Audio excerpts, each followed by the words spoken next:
Despicable Me, a film that opened the same weekend, as you said, made $142 million opening weekend. Wow.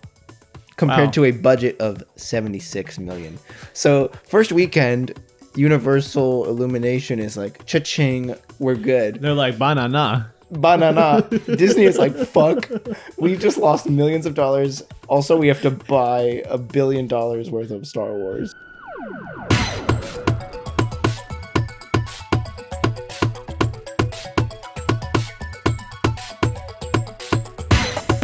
Welcome back to Shelf Warmers. I'm Sam. And I'm Andrew. This is the podcast where we watch and discuss movies from roughly 2012 to 2020, also known as the pump and dump period of Hollywood. Not exactly a golden age, but definitely time of high fertility for Tinseltown. So fertile, in fact, that we did not see many of the movies produced. So if they're good, bad, or just meh, we're going to cover it all. If it's been sitting on the shelf, well, it's time to take it down. And today we're covering 2013's The Lone Ranger, starring such acclaimed actors. Armie Hammer and Jonathan Depp. Directed by Gore Verbinski, who I always thought was like some European director. No, he's American, right? He's like so American, born in Texas, like a country boy. I guess there probably is like an intersection of like Europe and Texas that ends up with Gore Verbinski. Gore Verbinski. Gore Verbinski. Hi-oh Silver, Gore Verbinski. Kimosabe, Gore Verbinski. They're calling you Gore Verbinski. Gore. Imagine growing up with Gore. Gore, come here. Gore, take that damn trash out, Gore. it's me, John Carter, your father. Take that damn trash out. That's right, folks. It's live action Disney slop month. Yes, some of the greatest flops of Disney's entire history. Because honestly, they were kind of in a period of, they're like, okay, this Marvel stuff works, the Star Wars stuff works. We could do that. We could do that. And we own it too, so why don't we try to do that same type of formula? Big blockbusters. We mentioned based off iconic IPs. The Wizard of Oz, The Lone Ranger, John Carter, Our Ride Tomorrowland. Well, we kind of touched on it last episode with John Carter, but like you said, before Disney owned everything that made, all these sure bets, the sure bet of Marvel, the sure bet of Star Wars, they did kind of have to rely on either new Disney IP, which also failed in this time because they were transitioning from the 2D animation to the new 3D, which Pixar had kind of already mastered. So then you end up with stuff like Wreck-It Ralph, which is fine. Yeah, fine. Frozen, which is a international phenomenon. But have you rewatched Frozen recently? It's been many years. Does not hold up at all. Oh, really? I watched it like 6 months ago. You're like, well, also, to be fair, we were kind of right on the edge of like being too old for that. So I feel like maybe if you were like a kid, you're like, that holds a special place in our heart in the same way like the prequels do for us or something. I mean, I remember being a kid and I guess in middle school and thinking Frozen was good and Let It Go was everywhere. I vividly remember my dad, he gave me the option of seeing Frozen or Ender's Game. And I saw Ender's Game instead of Frozen. That's the difference between you and me. Yeah. Harrison Ford, baby. Ender's Game might end up on this pod one day. One day. Harrison Ford month. He's got a lot of shelf Harrison warmers. Forduary. Yeah, you like that? Write that down, Bash. Write that down. Lock it in. But I do want to ask you a question too, really quick. Yeah. I had this whole thing, the plan for the John Carter episode, and I forgot as soon as we started recording. Okay. There was a quote from Olivia Rodrigo recently, and she said that, when she goes on a first date, she likes to ask a guy if he would like to go to space as like a first date question to kind of get like a gauge of him. So this made a lot more sense for John Carter of Mars. Of Mars. Don't forget the Mars. Space is important. But I wanted to ask you, would you go to space, Sam?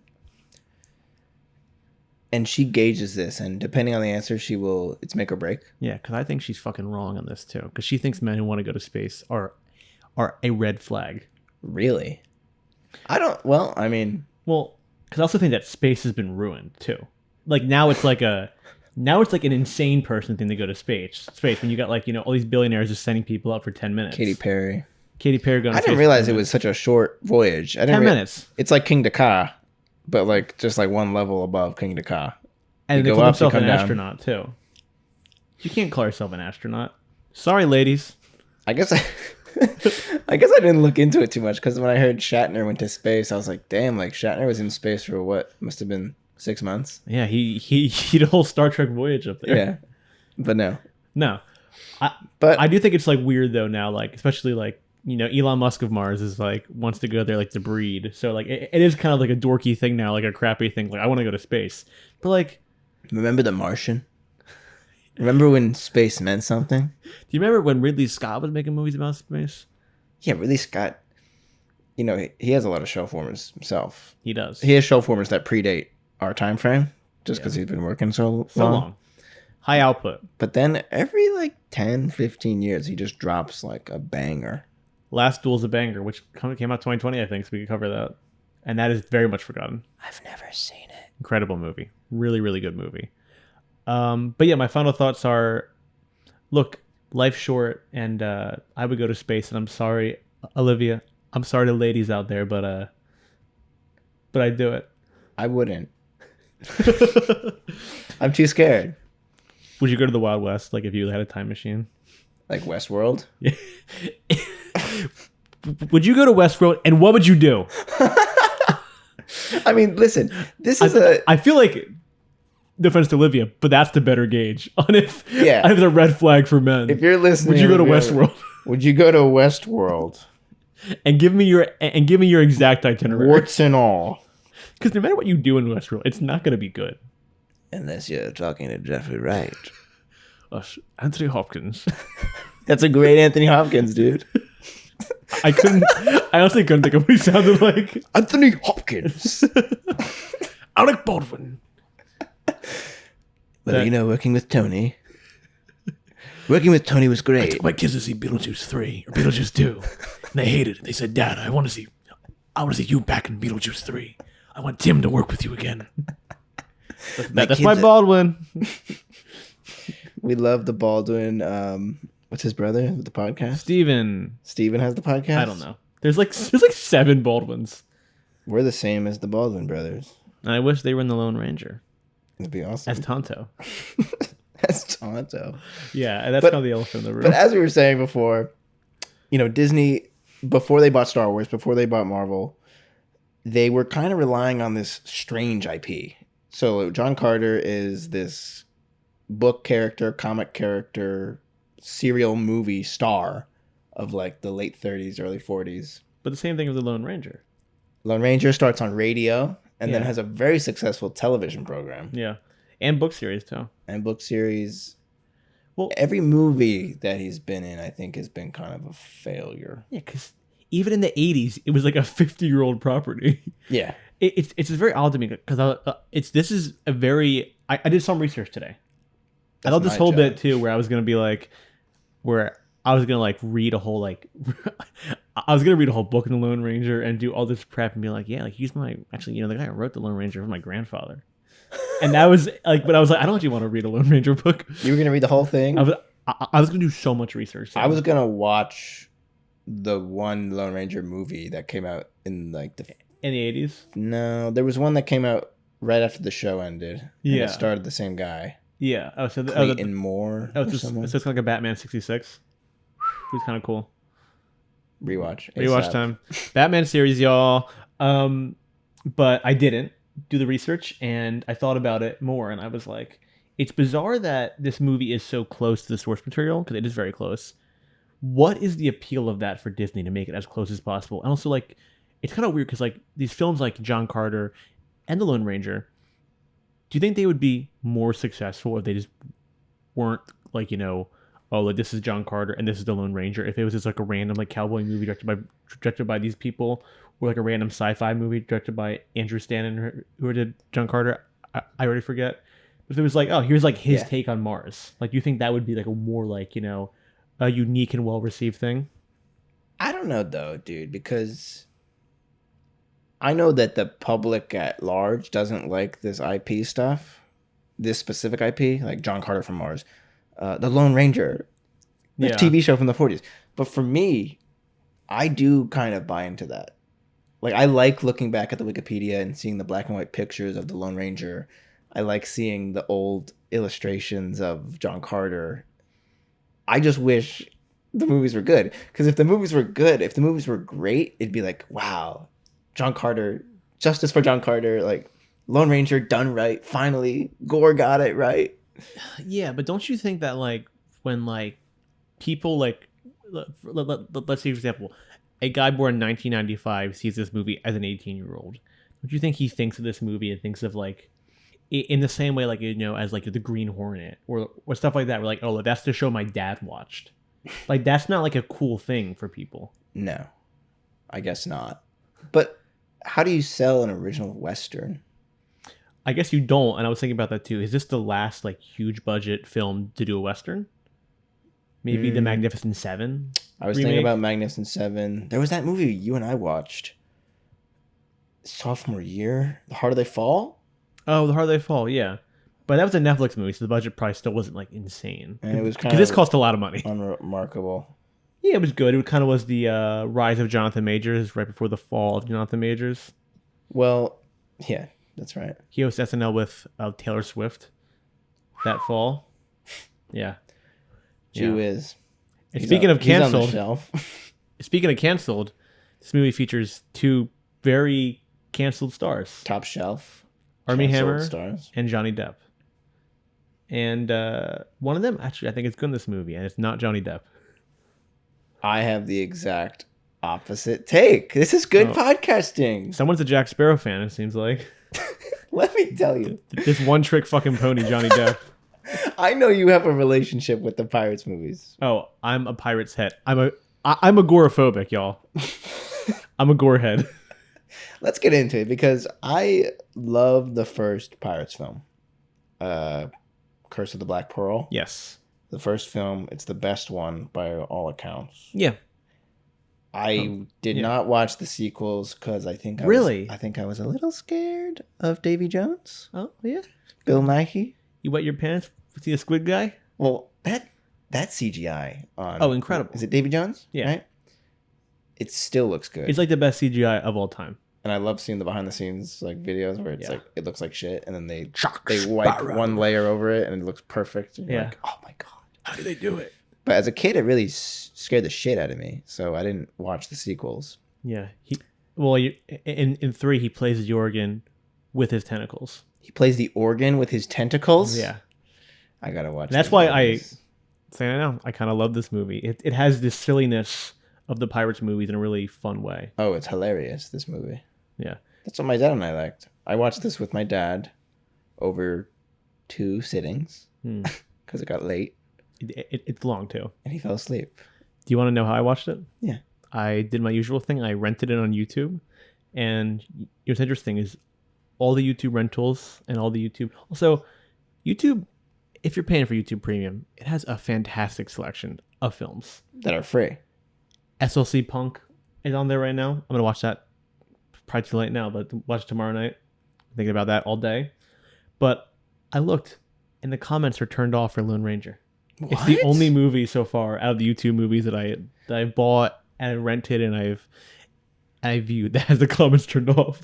That's kind of cool that YouTube has like comment sections for movies. It's not as accessible as, well, obviously watching a movie on Netflix or HBO. Like there's no community like input at the bottom of the playback. Well, it's also all who you would think it is. It's all like a Ralph Cesarano 652 who doesn't have a profile picture. He's like loved the movie. I gotta be honest, this movie is like one of the greatest films of all time. John Carter. When I saw John Carter opening weekend, and it was pretty freaking awesome. Love Johnny Depp, one of the best movie stars. And then a year later, they come out with The Lone Ranger, and I figured Disney's on a roll. Sam, what is the synopsis of this movie? Oh yeah, we should probably talk about that. So it's called The Lone Ranger, based on the fictional cowboy of the same name, and basically his sidekick is Tonto. Tonto, played by Johnny Depp. And Tonto is the narrator of the events of the film. In a bizarre framing device. Yeah, it's like Princess Bride. And the Yeah, story. it's Princess Bride. Where an old ass man tells a little boy's story. Only instead of a lovable Peter Falk, it's Johnny Depp in old makeup. It's scary ass Johnny Depp. Scary ass Johnny Depp. Looking like a ball sack. In a museum in 1933, talking to an okay kid actor. Yeah. What do you... You forgot something. Wait a minute. Lone Ranger would never do that. And then there's a cool freeze frame where they're like... There's a cool freeze frame. The Lone Ranger and Tonto are crashing through this bank, and they're like flying in the air, and it freezes, and the kid's like, wait. Hold on a damn second.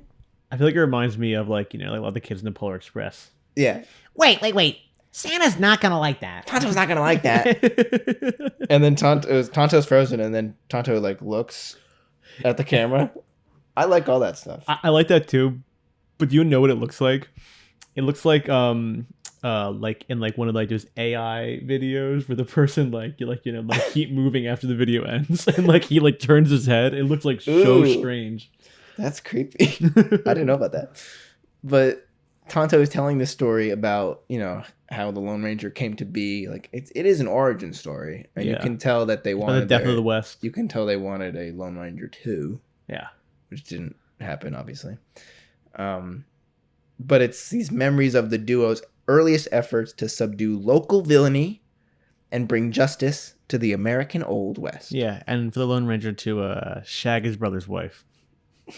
Oh yeah, a little Austin Powers in there for you. Yeah, baby. Lone Ranger 2. That would be awesome if Mike Myers was the villain in this movie. He'd be good. So this movie came out July 13th, 2013. Do you know what movie it opened against? I did look this up, and it actually unlocked a memory for me. But tell the audience.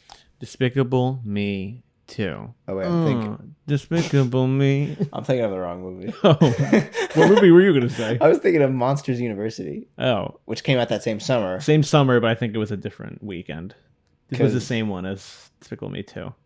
Because, you know, in terms of what I knew about the project, why I didn't see it, I remember when I was in Michigan, when I had my summers in Michigan. Sure.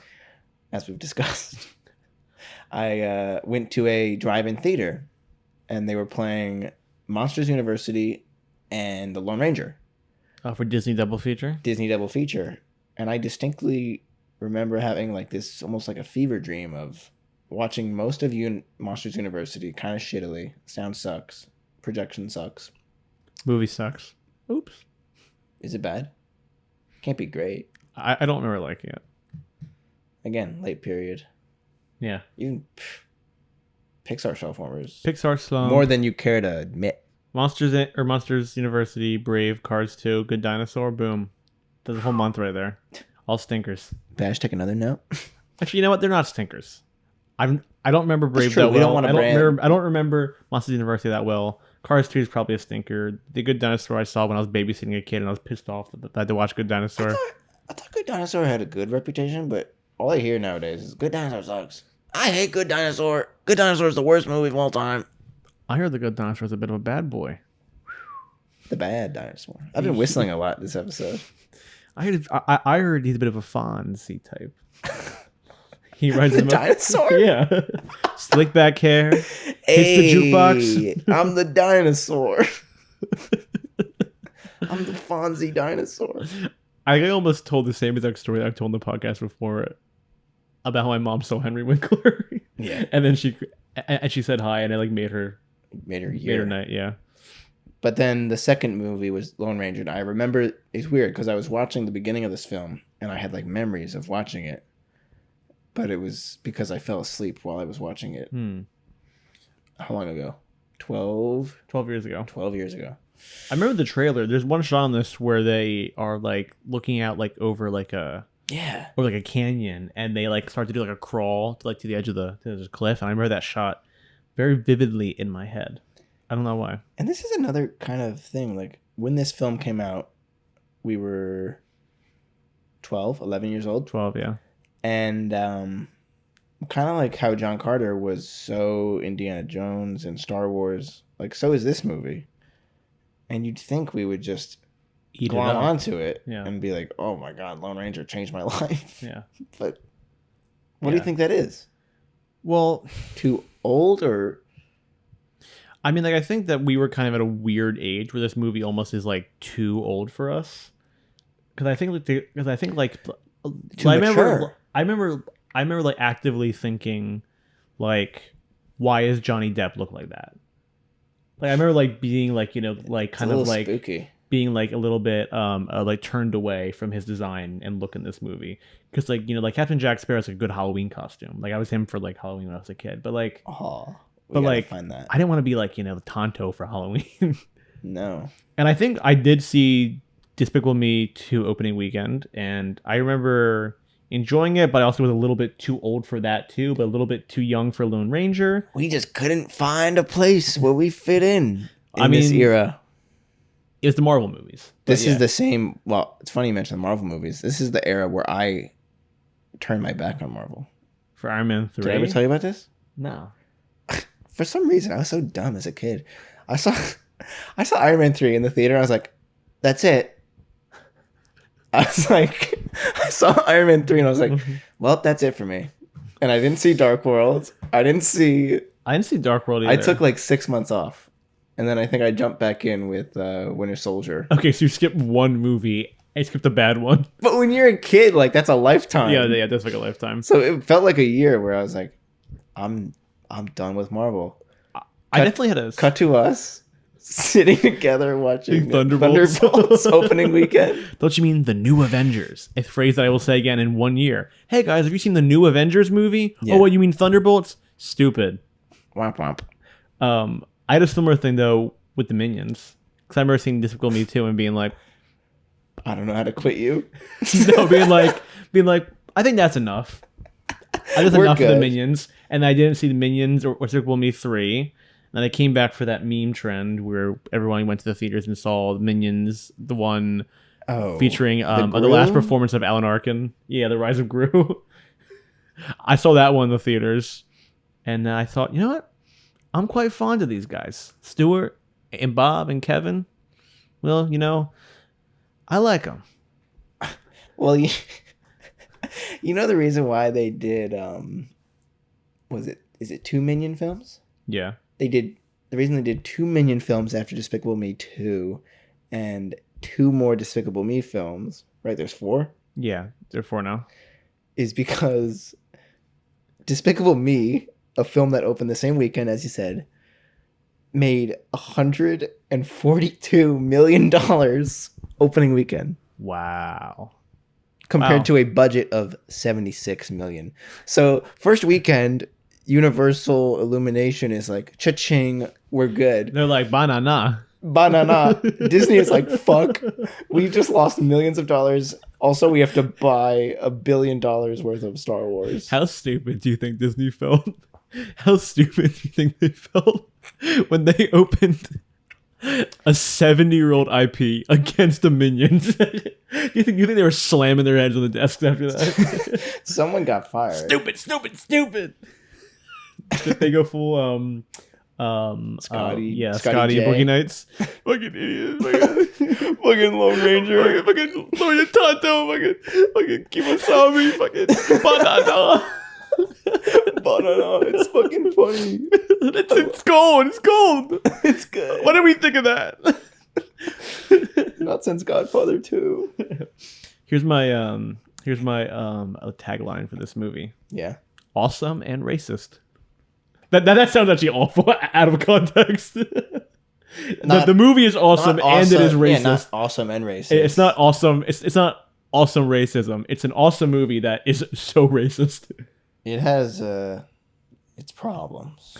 It's like, because I can't even speak on like, you know, like the history and like what they're using in terms of Native Americans, like, you know, like, and the Comanches, because it's just Johnny Depp as Tonto, so that kind of like invalidates the whole rest of the conversation. We're like, no matter what, it's coming from a place of inaccuracy. Well, Depp has stated he believes he has Native American ancestry. I saw that. Possibly from a great-grandmother. He has said that he considered the role a personal attempt to try and right the wrongs of the past, in reference to, I guess, how Native Americans have been portrayed in the media. I'm really glad that we elected him to do that for us. Yeah. I also love that excuse. Like, you could get away with like so many things. Like imagine like if Tiger Lily, Lily Collins Chopin was like, no, I think my great grandmother might have had a little bit of Rooney Mara, Rooney Mara, the whitest woman alive. Yeah, I think my great grandmother might have had a little bit of Native American. I like the way it's phrased too. It's like Depp has stated he believes. he's like you can't call him out in case he's wrong. He believes. I said I believe. I believe. I'm pretty sure. I can't. Don't quote me on this. I think I have Native American ancestry. Yeah. That being said, my dad and I were chuckling all the way through this at Depp. Good bits. He's doing a Buster Keaton performance. He's doing a Jack Sparrow impression. And what do you mean? He's doing a Jack Sparrow. And who do you think Jack Sparrow is? But okay, that's still like like 2 steps removed, Jack and like it's diluted. Buster Keaton. Like that's like if you poured like like some Arnold Palmer, some refreshing Arnold Palmer. You pour it into a cup. You thirsty? I'm thirsty. I am thirsty. You want some water? Yeah. I'll get in a second because I'm doing my thing. It's like you pour some. Okay, here's an example. You pour some iced tea into a cup, and then you pour some lemonade, and that's Jack Sparrow going from Buster Keaton's the iced tea, and then you just dump water in it, and that's Tonto. And that's Tonto. Well, even my dad and I were pointing it out. We're like, okay, he's making a funny face. He's being dumb, doing his Johnny Depp thing. Yeah. But it was weirdly, I don't know, after all this time, it was kind of funny to watch. Well, yeah, because he's not given a good performance in 25 years now. So you're like, okay, at least like he showed up for this, I guess. Yeah. I will say, this movie is a terrible grade. Do you agree with that? I thought some of the shots look pretty cool. Some do look. It's more. Also, this movie comes alive completely in the second half, and the grade looks way better in the second half. But the first half is like very like green, like and washed out in a way that it's definitely going for a look. But like the Pirates movies do have a washed out look, but they also look so like just stunning at the same exact time. Yeah, they are good looking movies. I mean, Gore Verbinski, I learned, was like a commercial director. And then got that Mouse Hunt movie. Oh yeah, with like Nathan Lane. Yeah, yeah. I had that on my list. It's supposed to be good. Yeah. But you were saying earlier in the pod that you think Armie Hammer does a good job in this movie. Yeah, I don't like Armie Hammer as a person. Don't know him. Don't really. You know what I like about Armie Hammer? I didn't think you did. I'm just clarifying. You know what? Andrew has stated he believes he's not friends with Armie Hammer. I'm not 100% sure, but I could be. You know what? My favorite thing about him is that video he posted Instagram where he said he'd just sell his truck, and he's just sad about his truck. Is that recent? Yeah. Oh jeez. And he launched a podcast. He has a podcast? He's got a podcast. All right, so we're on the same plane as Armie Hammer, the Baldwin brothers, and the Smartless guys, and Bill Maher. Yeah. Club Random. God damn, that's such a great name for a podcast. I wish we had that fucking name. He was like, yeah, and it's a club and it's random. Did you see that piece? That was like more like Ray Romano. That Larry David wrote? Yeah, we made fun of him. Oh my god. Hilarious. And he was like hurt by it. Oh, he's the most sensitive guy. Yeah. I do think Armie Hammer is good in this though. I do think he's a better version of Taylor Kitsch. I mean, I was kind of thinking of them in two very similar, roles as like a young comer. I mean, Armie Hammer's good. I mean, Social Network, like Call Me by Your Name. He's a good actor, Great. And I think he does very solid work in this. I have no complaints about him in this movie. I just wasn't a fan of. I don't know. Like he's not Harrison Ford. I don't think he's trying to be Harrison Ford. He's not John Wayne. He's a loser in this movie. He's a loser? Yeah. Yeah, he never really gets that. Even at the end when he's saying the lines and they're playing the song.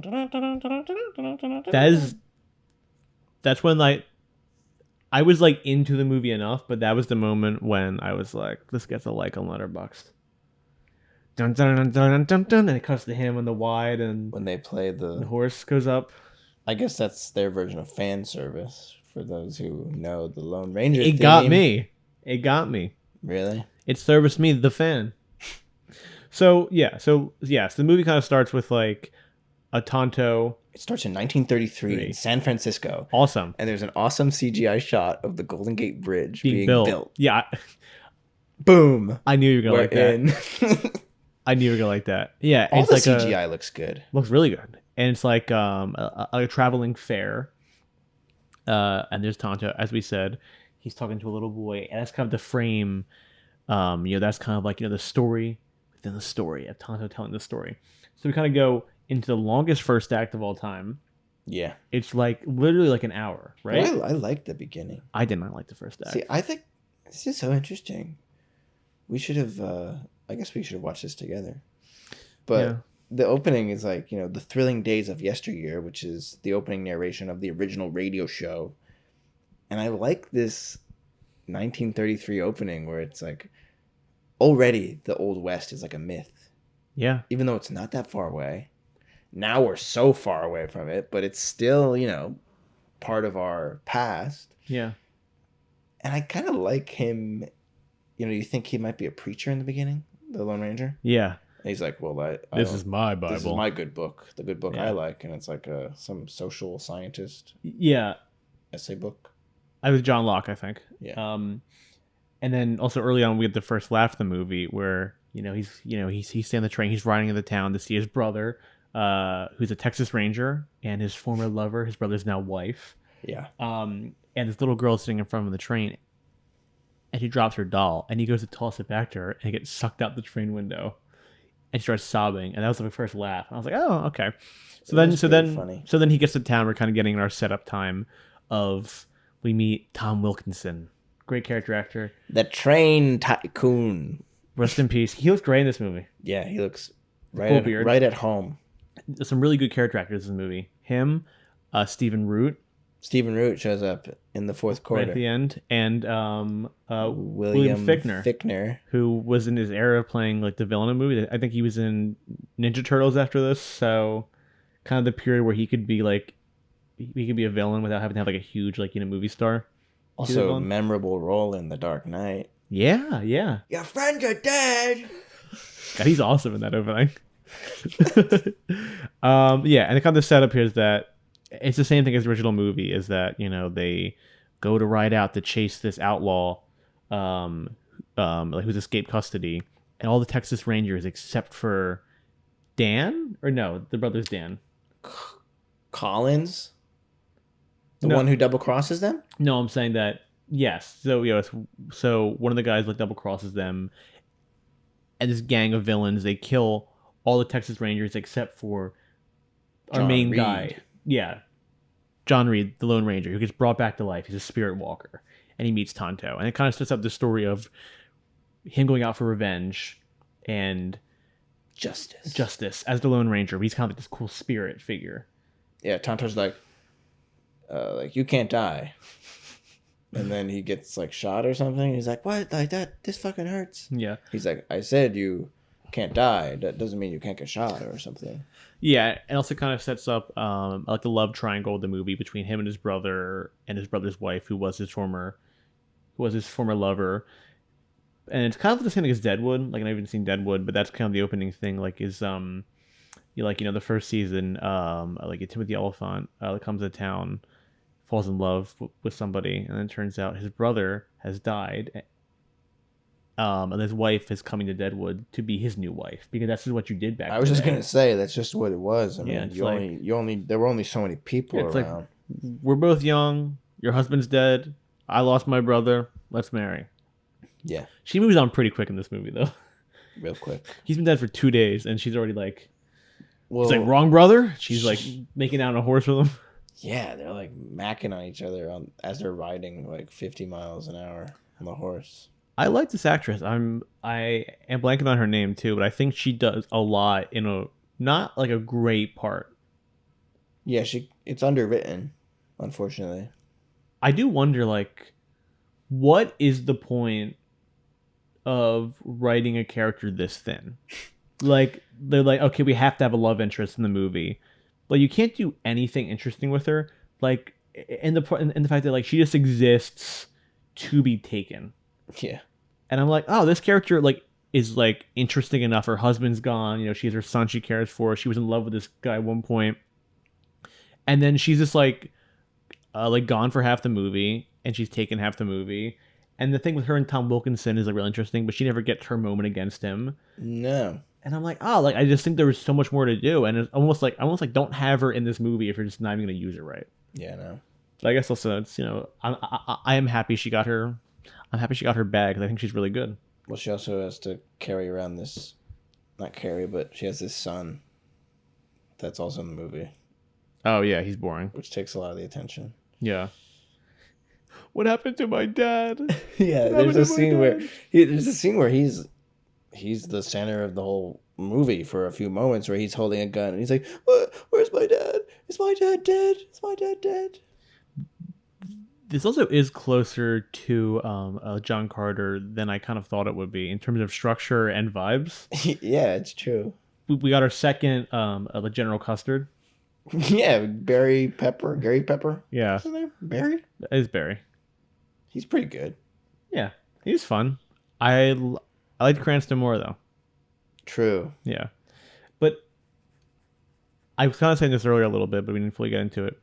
What is like the want to keep the source material so intact? There's probably like a better origin they could have done for this movie and done for these characters. Like, is it like it happens like an hour in? yeah, but like, is it the same way that we view like superhero origins and comic book origins? Like they were like, oh, we have to get this right in terms of Lone Ranger and his mythos. Like it's sacred. I don't know. To me, it's not 'cause sacred. I'm like, how old was Gore Verbinski when the fucking Lone Ranger show came out? He probably wasn't even born. No, yeah. So like, is that like a mandate from Disney? I think they were trying. Same with John Carter. They were trying to build a franchise, and it failed for the second time. And then they're like, okay, well, let's just buy existing franchises. Yeah. It is weird to me though that this like failed, and like, is it a Western thing?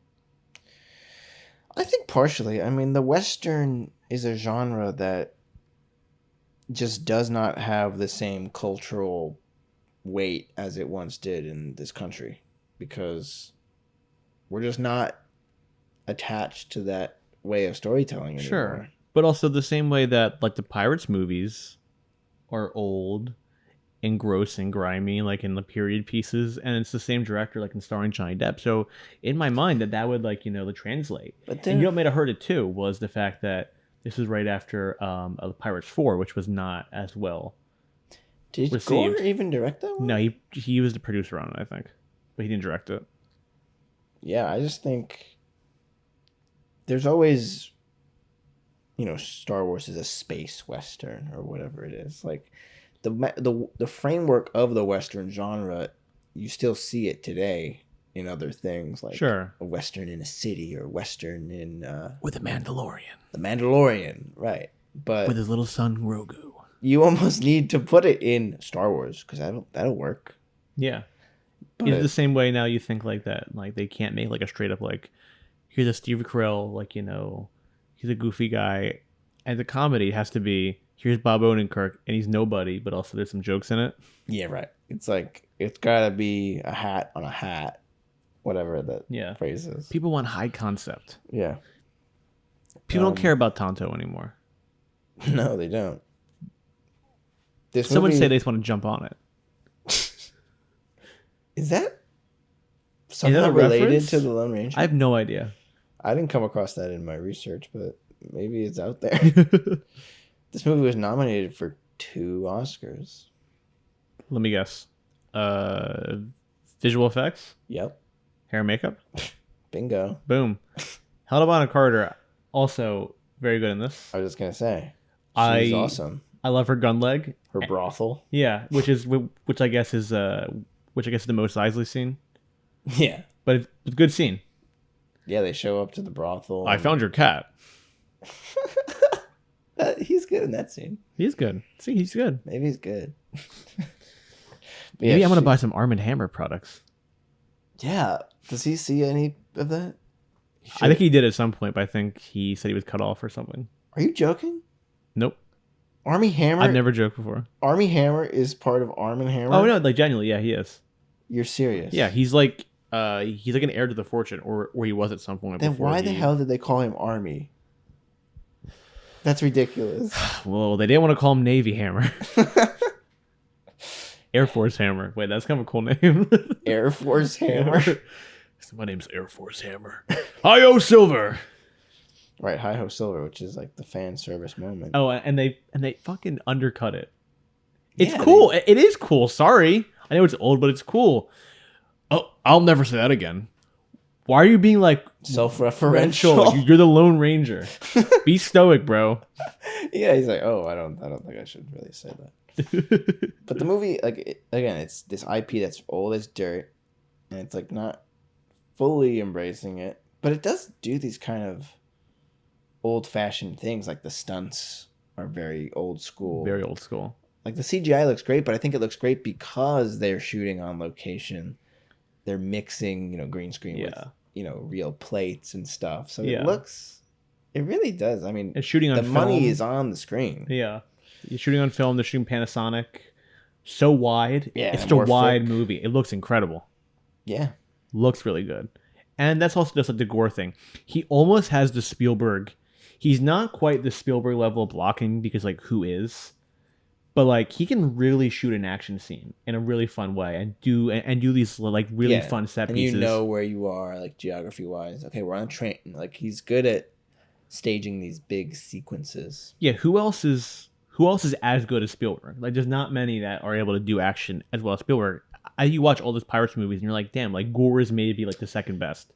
He's not the second best, but he's up good there at making sequences. Yeah. In the way that, when they first made Raiders, it was like every 15 minutes has to be a new sequence, like a new thing. Like, he does kind of pick up that torch. He's also really good at doing henchmen.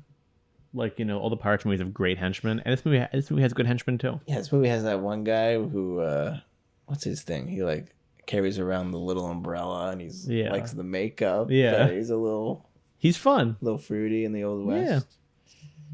Never heard a little fruity in the Old West. Yeah. I also think the mask joke is good and works. It made me laugh about the movie. Like when they go to the Comanches and he asks him in perfect English, "What's the mask, bro?" or whatever. Yeah. That got a laugh out of me. This movie really comes alive for me as soon as they just kind of execute the whole third act, and it's just one huge set piece the whole time of them like just running around and music playing and just firing into trains and jumping from train to train, getting smacked around. Like, it really is so much fun. It gets crazy. Because the bar for this show, to be honest, as we've watched some good and bad movies, is I want to be engaged and I want to be entertained, and this did it for me. Is that so much to ask for? Yeah.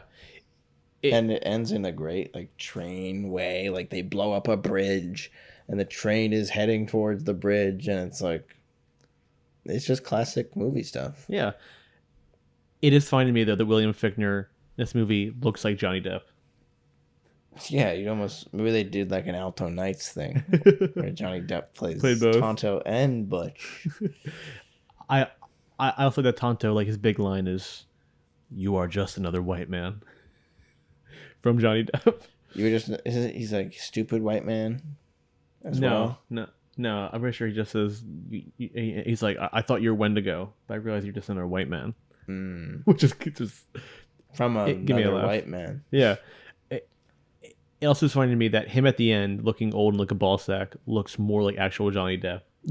I was thinking that too. I was like, this looks more like him. Yeah. And shout out to our best friend Stephen Root. Gives a really fun performance. Then gets shot in the butt.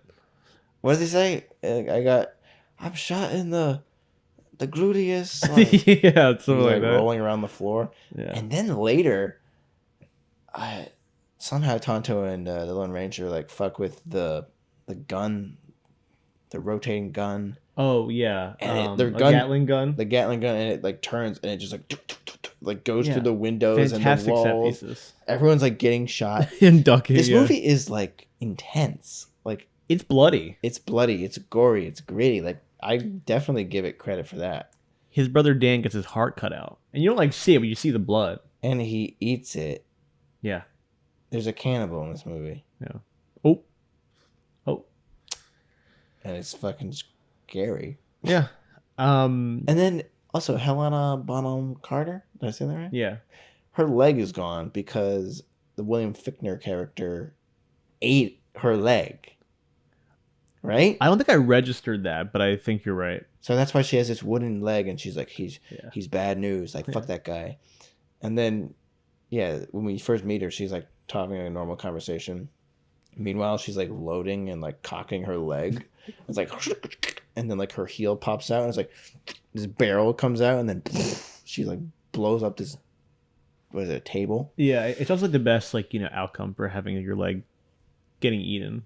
You get a gun leg. Yeah, gun leg. Yeah, and in the end, the Lone Ranger saves the day, and he gets some money offered to him, like by the railroad, and he's like to his former lover, "I can't stay."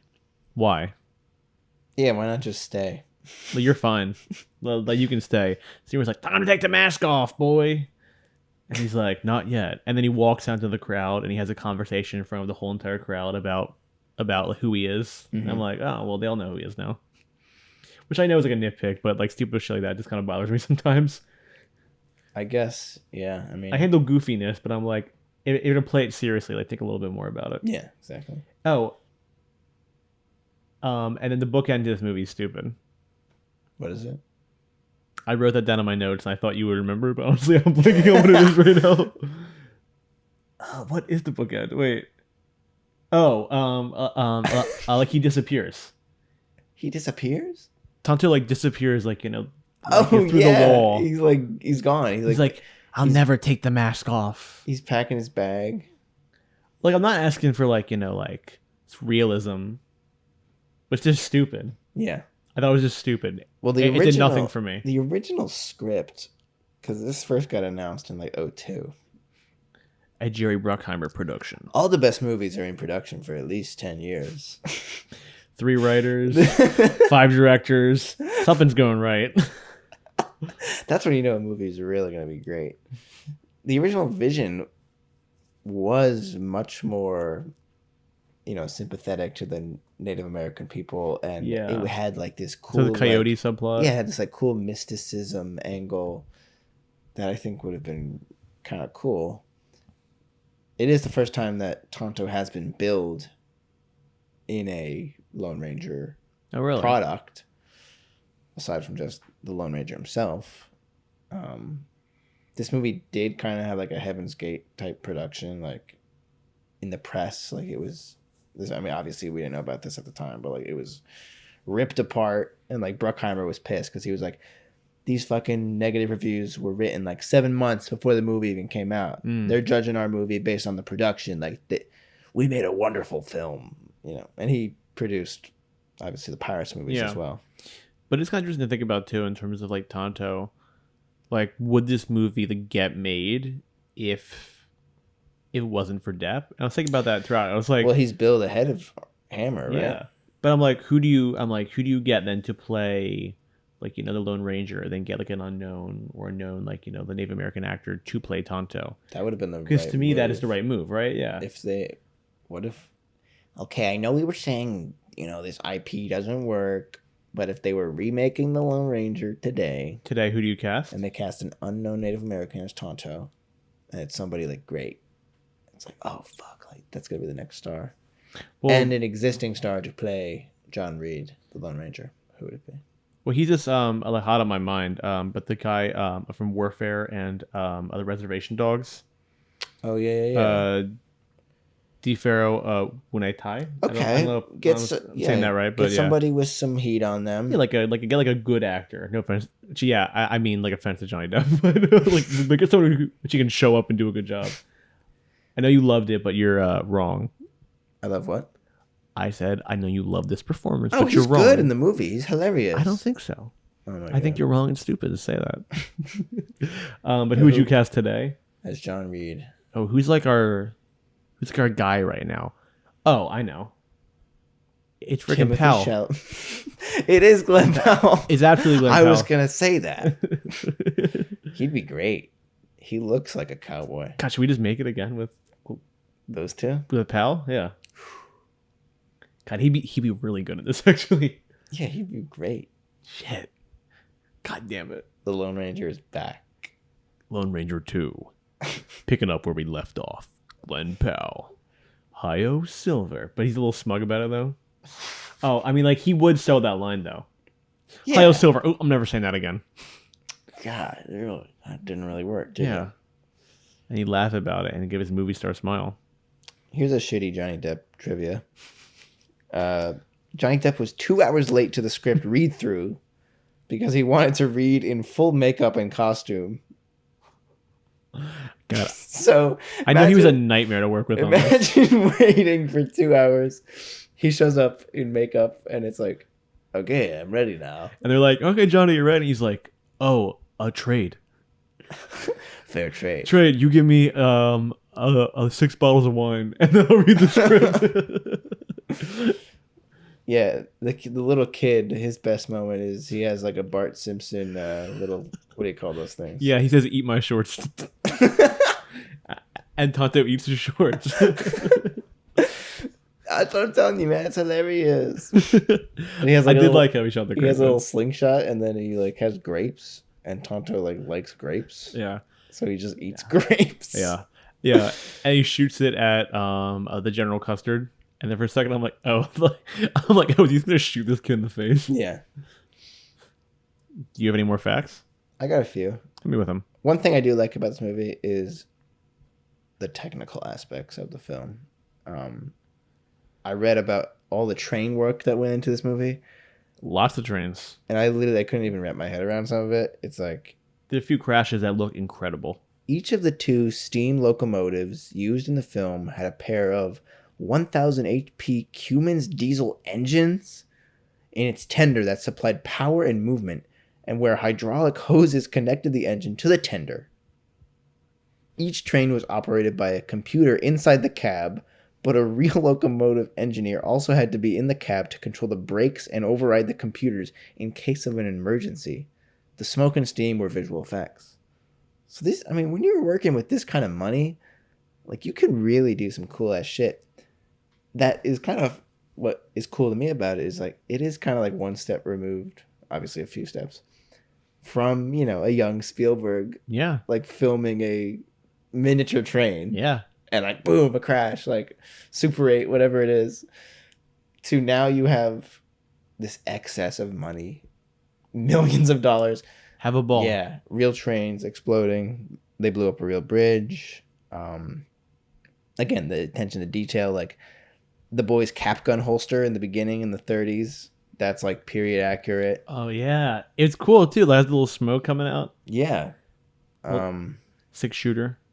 And obviously they're shooting this in Monument Valley, where they shot all the Ford movies. So it is cool. It is part of this lineage. And again, Bruckheimer he still defends this movie. He's like, I think it's going to be looked back on as a brave, wonderful film. I don't know if I call it brave, Jerry, but I agree it's good. I've been through this a lot with journalists. We made a movie years ago called Flashdance. And I remember one journalist giving us the worst review ever. Then about 5 years later, we get this kind of love letter that he totally missed it, that he loved the movie. And it's kind of the same with, you know, anytime it's on, you have to watch it. It happens, you know? Yeah, well, also... Well, here we are. We're in the... Jerry, one thing you Jerry. fail to realize is Jerry. nobody watches anything on cable anymore, and nothing means anything anymore. So there's no one's going to, like, reclaim this movie at this point. Sorry, Jerry. I do want to talk about, actually, pretty briefly, the few things. Like, you know, like, I like the Tom Wilkinson arc as a villain. He wants to control the railways, but he's also kind of in love with the Lone Ranger's lover, too. And he just, like, wants a family. Like, he's very like a family. It's creepy. He kind of wants to be... He's, like, an older man, obviously. He's, like, 40 years older than this woman. But I like this villain arc of, like, this lonely guy that is filling his hole in his heart with money and power. And it's a simple villain, and he becomes the henchman of the William Fichtner character, who's his brother, who then is tied to the backstory of Tonto. And when Tonto was younger, he sold his village out without really knowing. He was a child, and he led these guys like to a silver mine, and they, in order to protect it, went back and killed his whole village, and that kind of made like Tonto crazy. Yeah. And I do like that arc and that motivation for Tonto, that he can't really, I don't think he's even cope. He doesn't really want to think about or deal with what happened because of him. So he's just gonna kind of be in his own own fantasy state. And I think that actually like the arc for Tonto in this movie like works pretty well. It does. It's just, I guess a lot of stuff happens, but it is a long movie. It's long. It's like 2.5 hours. But I think some of that does come from the very heavy first act, which I didn't, dislike, but it's long. Yeah, it's just a lot of nothing, and like his brother's not really that important to the plot. We spent a lot of time with him and his brother. Yeah, and I was just kind of like, okay, like I want the Lone Ranger stuff. We want this guy to not be such a coward. Guns, I haven't shot one in 9 years, and I was like, okay, well, shoot one soon because I would like to see that. It's funny saying 9 years because this takes me to our typical Marvel sweaty trivia. Oh, is it our Nerd Watch? It's a special edition Lone Ranger sweaty trivia. The Lone Ranger comments that that it has been 9 years since he last fired a gun. The movie was shot in 2012. 9 years since the Lone Ranger's most recent television appearance. Oh. I'm not sure what that... That's actually like a cool fact, though. Like, well, it's not like... It's been 10 years since he shot a gun. Armie Hammer was set to play Batman in George Miller's Justice League. Well, that's why it's cool. It's like Lone Ranger sweaty. Yeah. Yeah, like, that's like a 75-year-old guy who like wrote that. And then the other one is... the original Lone Ranger radio serials led to a spin-off radio serial, The Green Hornet. Oh, and he's the grandson of the Lone Ranger, right? The title character's alter ego, Britt Reed, was John Reed's great-nephew. Tom Wilkinson appeared in the remake of The Green Hornet. It's all connected. And the Green Hornet Lone Ranger Cinematic Universe. And that's all I got. The GHLRCU. Yeah. I thought we briefly want to talk about what a movie star Johnny Depp was at this time. He was fading. I think he was coming off the first 4 Pirates movies, as we said, but he was still a massive star. Oh my god! But I think this kind of was the start of his decline as we kind of get after this we go to Mordecai, and we go into Transcendence. Is that what it's called? With where he's the internet. Yeah. Yeah. I'm sure we'll get to both of those. I'm sure we'll get to Black Mass. Yeah. I'm sure, Yeah, because then that's kind of his comeback again, and he kind of goes back to Pirates, and that's kind of his last big thing, because that movie's a troubled production. He's late all the time. He's drunk all the time in that movie set, and then it's kind of for Pirates 5. Oh. Yeah. Yeah, like a huge mess of production. What's that one called? Dead Men Tell No Tales. It's just... I'm constantly unlocking memories on this pod as we talk. I remember why I didn't watch the fucking Pirates movies. Why? Because back in the day, I had Netflix DVD subscription. Sure. So I had DVDs delivered to my house, and it was like the best 3 years of my life. Especially when I hijacked my queue, and my mom's like, "Sam, you can't just add whatever you want to the queue." I was like, "Mom, I'm getting Taxi Driver."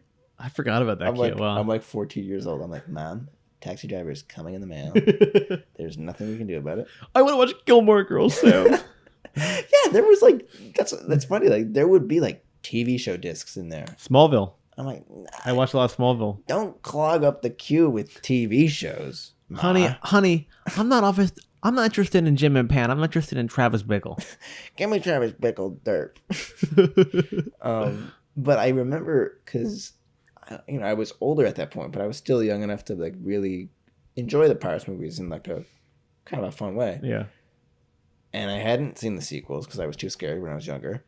So I got a little bit older and I was like, let me do the sequels. So I got the first movie in the mail. And I was like, okay, great. I'll order the second one. Little do I know, I ordered the fucking fourth one. Oh, on Stranger Tides? And I'm watching that like it's the second one. So I'm like, where the hell is Orlando Bloom? Where is Keira Knightley? And I'm like, why is Captain Barbosa? He died in the first one, and now he's in the military. Yeah, so I'm like watching this, and I'm like, this is kind of cool. Like, this is kind of interesting. It's kind of good, I think, the fourth one. But then once I figured out I wasn't watching the second one and the fourth one, I got so like, I guess embarrassed and frustrated with myself that I just dropped I dropped the whole franchise.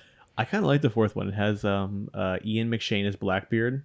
Yeah. And then the love interest is Penelope Cruz. Captain Barbossa's back, so is Gibbs, and his mermaids. Is there a scene where she's dressed up like him? Yeah, there's a scene like that. Is that towards the beginning? Yeah. Because that happens, and I'm just like, this is the fucking second movie? They're opening it with this? Yeah, or she's impersonating him, I think. Yeah. Yeah, because she wants to start a crew or whatever, so she's like, I'm Jack Sparrow. Yeah, interesting. I had the second movie, I remember I bought it from Blockbuster. My mom knew I liked it so much, I rented it so many times that she just bought it from Blockbuster. She was like, whatever, like I'll pay whatever. I had a few Blockbuster owned discs with the different plastic case. I miss Blockbuster. Not to be like a. In my day, we used to drink from the hose and go right to Blockbuster, but like we didn't wash our hands and we went to Blockbuster. And our mom called us home at 8:00 every night from Blockbuster. Yeah, I mean, there was a Blockbuster right across from my freaking house. Really? That's awesome. So that's like my origin story. My dad would take us to Friendly's for dinner, and then there was a Blockbuster right next door. So we'd walk in. That's so awesome. And he would pick out movies. So he's the one who was like, you're going to watch Raiders. You're going to watch Star Wars. Yeah, that's like 90% of a dad's job. Just be like, here's my movie taste, and then you can kind of like just go on and figure the rest out. Yeah. And now it's like we can't even talk, you know? Like I'm talking about I'm talking about Tinder. He's talking about time to go to bed. You got any slate records for me? I went 2 different ways, and I thought this was kind of a cooler way. And originally I was like, oh, like Western bombs. So I was like, Wild Wild West, Jonah Hex, Cowboys and Wiki Aliens. Way, Wiki West. But I haven't seen any of those fucking movies. No. So I was like, let me pick 3 movies I've seen and I like. And it just so happens the 3 films I selected are all 30 years apart from each other. Oh, cool. So starting in 1926, we've got The General, the Buster Keaton movie. Oh, never seen. So this is like classic black and white silent comedy. Lots of train gags. The third act of The General is very similar to the third act of The Lone Ranger. And as I stated, I think I have more of a reverence for Tonto's performance because he is riffing on Buster Keaton. Sure. Flash forward 30 years, John Ford's The Searchers. Good movie. Which a lot of that movie... Crazy take, good movie. I mean, that movie's in everything. But it's also obviously in here in the Monument Valley stuff. The scene where the wife is in the car. Not the car. Yeah, she's the in scene a with the car, wife's in the Ford F-150. It becomes Back to the Future 3. When they're like invaded. And they're looking through the window. 1 second. I'm going to pause this late, but I want you guys to go into YouTube and look up Back to the Future 3, The Creepy Kid, and watch that. There's a shot at the end of the movie where they're on the time traveling train, and the son of Doc Brown, one of the 2 sons, motions at his penis, and it's a terrifying thing to watch because he is in fact a creepy kid. And it's in the final film. It's in the cut. He's a weird little smile, and it's very unsettling. Add your third slate recommendation. And third and finally, The Princess Bride. Oh, great! Oh, because of the framing, which has the same frame story. And I mean, obviously, The Princess Bride, as we've seen today, it has like a timeless quality. So good that I think. Have fun storming the castle. Yeah, like this movie wishes it had. I don't know. Yeah. But that's my slate. That's a good slate. 30 years apart. I don't know. Hey, man. It's not insignificant that they're 30 years apart. I am now just thinking about the feeling of going to a Blockbuster now and like how much I actually do like, you know, like have like I didn't really think I cared about that. I like, you know, like went there a lot when I was growing up, but it's not something like I like thought about versus like streaming and stuff like that. Man, that was like really was like an awesome thing to go to Blockbuster and just to browse and browse and browse and pick up the DVD case. Well, now it's like as I'm thinking about it now, it's like I remember doing that, and I was like all in on like the Spider-Man cartoons because they used to do like the compilations, where it would be like a Spider-Man, the animated series, but it would be like 6 episodes on one disc from season 1 or whatever, or 6 from season 2. But now it's like, think of all the movies we now know, and grabbing those DVDs and being like, oh shit, like they have this movie from the 60s that we love, but obviously we didn't know that in 2010. Yeah. But yeah. Shoulda, woulda, coulda, I guess. Well, we're about to give our final rating on the Lone Ranger, but before that, are you up for a game? I love games. A little fun, a bit of trivia for you. Okay. So I actually have to go away really quick, but there's somebody here who would like to ask you some questions. Okay. Yeah. Right. Later. Bye, Andrew. He ran. Comrade Fenkel. Whoa. Thank you very much for having me on your program. Who am I talking I am to? very fond of shelf warming. As in our cold winters, we dismantle our shelf and use them as firewood. Oh. We're using the falling of Berlin Wall for the logic for today. So that is my vibe. My name is Comrade Tonto. Oh, Tonto! My father was a very big fan of Lone Ranger. Oh, so you were named after Tonto. My name is Tonto Kimosabi. Vlad. I actually have no. That's very common Russian last name. Vlad. That's Vlad. awesome, man. So, what is your? Do you have a relationship with the Lone Ranger IP? Oh yes, I watched it every Saturday. It was like with the Wheaties and the Wheaties and the Lone Ranger. with the little the heroes on the back of the Wheatie box. Oh, I just saw Thunderbolts. It's a wonderful movie. Sorry, you saw what? Thunderbolt. Oh, sorry. Are you sure? Sorry, I saw the new Avengers movie. You see that go. too? Yeah, can't wait for Avengers Doomsday. So did you watch this movie?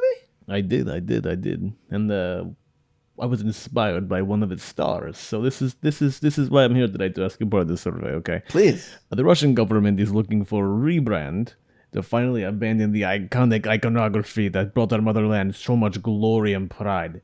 The hammer and sickle, my friend, my comrade, they are done. We don't want it anymore. Yeah. They are masculine in a boring way, like a Harley Davidson. So we gotta bury him. We gotta take him out. We gotta take him out like the family dog on a walk. Today, Russia puts the star on the communist flag first, and no stars shine brighter than these two men. Our new insignia. You ready? Yeah. Our new faces of Mother Russia. Our new nation's pride, Hammer and Siskel. Army Hammer, star of the incredible movie, my favorite movie, Lone Ranger. Yeah.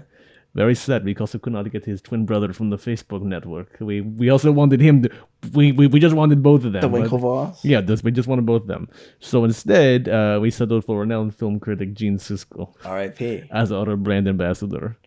I feel like I'm slipping in the groove a little bit. All that Despicable Me 2 talk. Were you in the green room listening to the episode? Stuart, Bob, Kevin, I love those guys. Despicable Me 2, I saw them both opening weekend. So we got Armie Hammer and Gene Siskel. Yes, on the flag as the two faces of Mother Russia. So I'm going to ask you some quotes from both of them. I know it's a survey for you and your podcast listeners. I'm just going to gauge your familiarity with these two men. Okay. See how viable and fertile this idea is. Okay, yeah. Okay, Comrade Fenkel. Right on. All right. So like I said, I'm going to say many quotes. I need you to say Hammer or Siskel for whoever the quote is attributed to. Okay. Okay. I love art. I used to have a painting of Gorbachev that was given to my family by Gorbachev. Hammer or Siskel? What? Siskel. Incorrect. Hammer. No! Oh, you remember Arm and Hammer? Yeah, you remember that callback from earlier? This is hard. Yep. Okay. Two things are not debatable. Eroticism and comedy. If you don't think it's sexy or funny, there's no way I can change your mind. Gotta be Siskel. Correct! Gene Siskel. 1 point for Gene Siskel. Oh, the Count from Sesame Street here. Yes. Next quote. There is a point when a personal opinion shades off into an error of fact.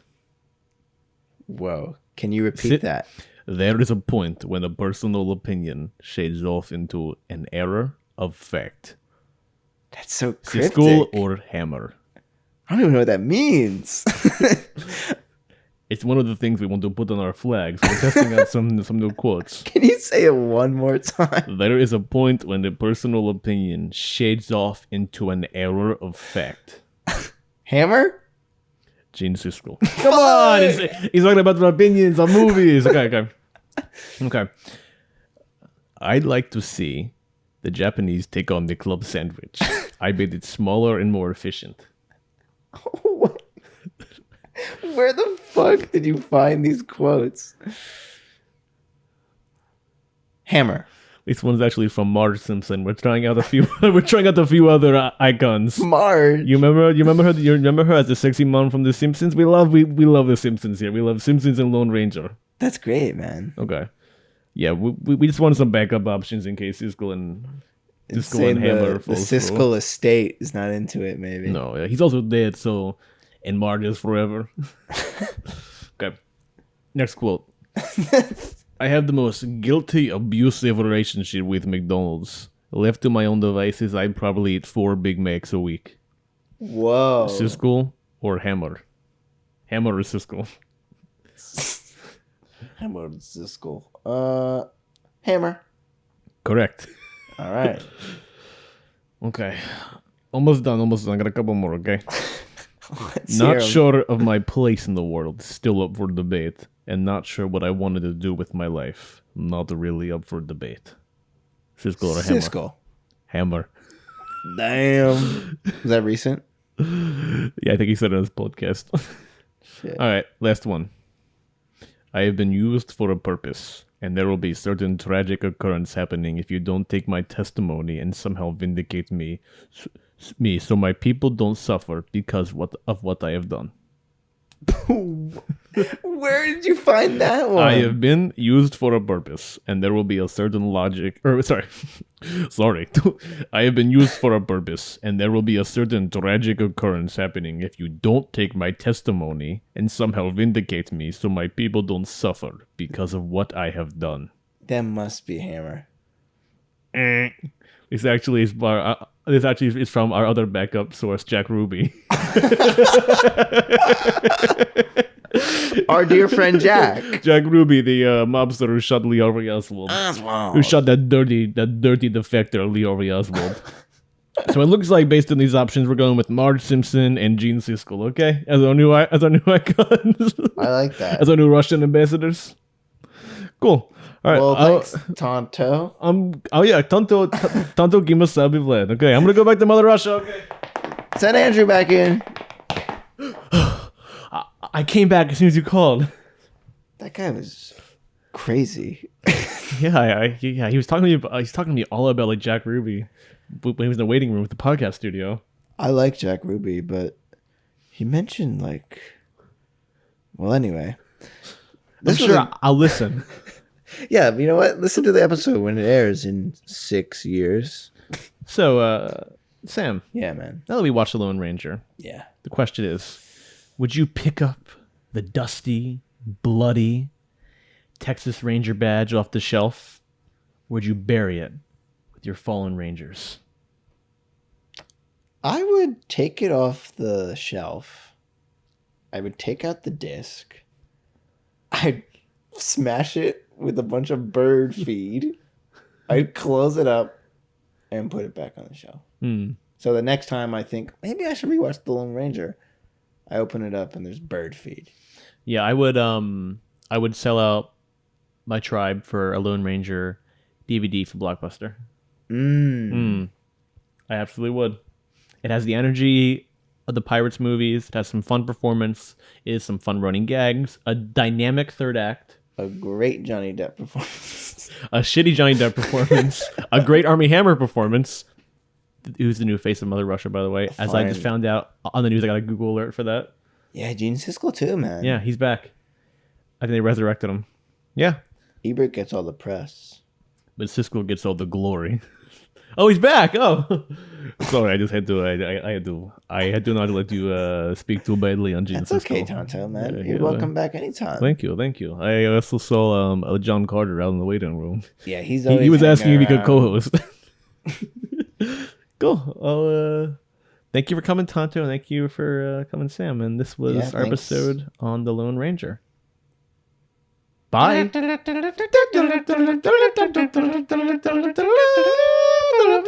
Hi-oh, Silver!